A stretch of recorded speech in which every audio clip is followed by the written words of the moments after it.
na-egbu ya. Onye ka ụwa dịrị mfe ya ebiri na be nwunye nna ya. Onye machigide ụwa ya akwa o dee ya uri chọọ ya mma. Ihe ọ sọrọ ka agbaji ụwa. O nweghị ike ịhakọta ọnụ. Ịdọpụ ntị n'elu ụwa bụ afọ ojuju na obi ụtọ nke onye nwere izuru ya a na-agbakwa na-ekpere chi. Onye ka ụwa zuoro oke.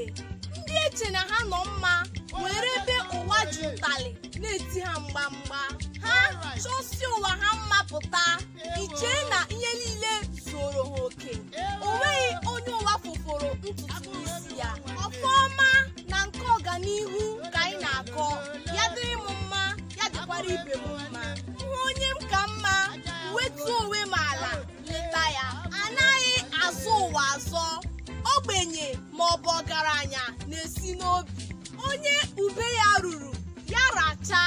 Oge ụkwa m ruo ọ daa. Akara aka abụghịkwa n'otu. Oge onye ọbụla dịrị ya. Ị ga-enwekwa ndidi. O nweghị onye chi ya chefu. Ọnọdụ mmadụ ibe gị adajila gị anya. Chi chetara enwe ga-echetakwa ọsa. Ụba abụghịkwanụ na uwe ezuola oke. Onye ọbụla ahụ zuru oke nwetụrụ nke ọ na-eri nwee ebe ọ na-ehiwe isi ya si ụwa ntọọ.